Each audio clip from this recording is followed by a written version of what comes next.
ધ્રોલમાં નમ્રતા wellness સેન્ટરના દુખાવાથી મુક્તિ માટેના ફ્રી કેમ્પને મળતો વ્યાપક આવકાર। જામનગર જિલ્લાના ધ્રોલ તાલુકા મથકે શરીરના વિવિધ પ્રકારના દુખાવામાંથી મુક્તિ મેળવવાનો 10 દિવસનો કેમ્પ જામનગરના ખ્યાતનામ નમ્રતા વેલનેસ સેન્ટર દ્વારા આયોજિત કરવામાં આવ્યો છે। આ કેમ્પનો આજે ગુરુવારે 8મો દિવસ હતો। આજે ધ્રોલ તાલુકા મથકે નવી લોહાણા મહાજનવાડીમાં આ કેમ્પમાં આજે 8મા દિવસે હેલ્થ અવેરનેસ સેમિનારનું આયોજન કરવામાં આવ્યું હતું। આ હેલ્થ અવેરનેસ સેમિનારનું દીપ પ્રાગટ્ય કંપનીઓ કંપનીના ટ્રેનર હેડ મમતાબેન પરમાર, GTPL જામનગર ન્યૂઝના મેનેજિંગ એડિટર અને નમ્રતા વેલનેસ સેન્ટરના ડાયરેક્ટર જયેશભાઈ રૂપારેલિયાના વરદ હસ્તે કરવામાં આવ્યું હતું। આ હેલ્થ અવેરનેસ કેમ્પમાં મમતાબેન પરમારે આપણા શરીરની તંદુરસ્તી અંગેનું મહત્વ સમજાવ્યું હતું। નમ્રતા વેલનેસ સેન્ટરના કરણ રૂપારેલિયાએ જણાવ્યું હતું કે ચંદનના લાકડા કરતાં પણ આપણા શરીરની કિંમત ખૂબ જ વધુ છે। ચંદનના લાકડાને બાળીએ તો કોલસો થઈ જાય છે। કોલસાની કિંમત ખૂબ જ નજીવી હોય છે, પરંતુ આ ચંદનના લાકડાને બાળ્યા વગર કિંમત કરીએ તો ખૂબ જ મોટી થાય છે। તેવી જ રીતે આપણા શરીરને સાચવીને રાખીએ તો તેની કિંમત ચંદનના લાકડા કરતાં ખૂબ જ વધી જાય છે। વધુમાં કરણ રૂપારેલિયાએ ઉમેર્યું હતું કે આપણા શરીરને ચંદનનું લાકડું બનાવવું છે કે કોલસો, તેવો વેધક પ્રશ્ન કરણ રૂપારેલિયાએ ઓડિયન્સમાં બેઠેલા તમામ લોકોને કર્યો, ત્યારે દરેક લોકોએ પોતાના ઉત્તરમાં કહ્યું હતું કે અમારે અમારા શરીરને ચંદનના લાકડાની જેમ સાચવી રાખવું છે અને અમારા શરીરને કોલસો બનાવવો નથી। આજના આ હેલ્થ અવેરનેસ કેમ્પમાં કંપનીઓના મશીન અંગેની પણ જાણકારી આપવામાં આવી હતી। કંપનીઓ કંપનીની product body pulse next machine અંગે તેમજ શરીરના વિવિધ પ્રકારના દુખાવોમાંથી મુક્તિ મેળવવા માટે આ થેરેપી કેટલી અસરકારક છે વગેરે વિગતો લોકો સમક્ષ મૂકવામાં આવી હતી।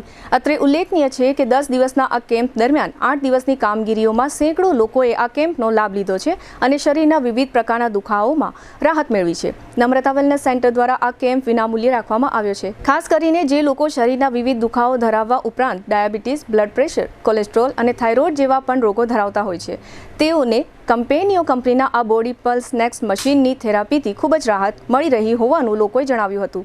આ તકે 8 દિવસ કેમ્પમાં થેરાપીની સારવાર લેનાર પ્રભાબેન ઘેટિયા નામના એક મહિલાએ જણાવ્યું હતું કે તેમને 3 વર્ષ જેટલા લાંબા સમયથી પગના ઘૂંટણનો અસહ્ય દુખાવો હતો, પરંતુ 8 દિવસની આ થેરાપીના કારણે પ્રભાબેનને ઘૂંટણના દુખાવામાં સંપૂર્ણ રાહત મળતા તેમજ અગાઉ દુખાવાને કારણે ઊંઘની ગોળીઓ લેવી પડતી, પરંતુ દુખાવાની રાહતથી હવે તેમને દવા લીધા વિના સારી ઊંઘ આવી જતી હોવાનું તેમણે જણાવ્યું હતું। કેમ્પનો 8 દિવસ લાભ લીધા બાદ ઘણા લોકોએ આ મશીનની કાયમી જરૂરિયાત સમજીને આજે ગુરુવારે કંપનીઓ કંપનીના બોડી પલ્સ નેક્સ્ટ મશીનનું ઘણા લોકોએ આજે બુકિંગ કરાવ્યું હતું, જેમાંથી અનેક લોકોએ આ બોડી પલ્સ નેક્સ્ટ મશીનની ડિલિવરી પણ લઈ લીધી હતી। આ હેલ્થ અવેરનેસ સેમિનારનું સંચાલન જનરલ મેનેજર જલપાબેન પરમારે કર્યું હતું। કાર્યક્રમને સફળ બનાવવા માટે નમ્રતા વેલનેસ સેન્ટરના તમામ સ્ટાફગણે ભારે જહેમત ઉઠાવી હતી।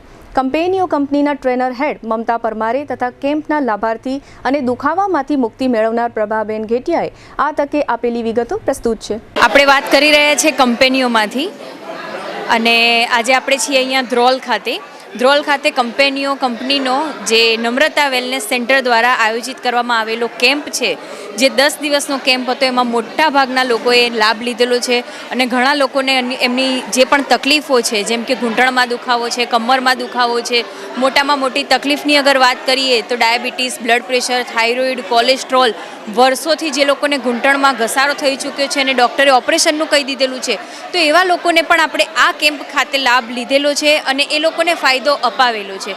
આજે આ કેમ્પનો અહીંયા 8મો દિવસ છે અને આજે આપણે અહીંયા ખૂબ સરસ મજાનું આયોજન કરેલું હતું, જેનો ઘણી બધી લોકોએ મોટી માત્રામાં લાભ લીધેલો છે। મને 3 વર્ષથી આ ઢીંચણ દુખતા હતા, રાતે નીંદર ન આવતી, કવ ના થાય, પછી દવા ખાવ તો નીંદર આવતી હતી અને આ 9 દીમાં મને અસલ વગર દવાએ નીંદર આવી જાય ને પગ હાવ દુખતા નથી, અસલ મેળે આવી ગયું ઢીંચણ। દવા નથી ખાતી ને એમને નીંદર આવે, દુખાવો વયો ગયો, દુખાવો નથી થતો, હાવ પીડા હરવી થઈ ગઈ, તો જ નીંદર આવે ને, નકર નીંદર નથી આવતી, ટીકડી જ ખાવી પડતી તો જ નીંદર આવે અને અત્યારે દવા વગર આમનામ હોઈ જાઉં હું અને ઢીંચણ હાવ દુખતા નથી।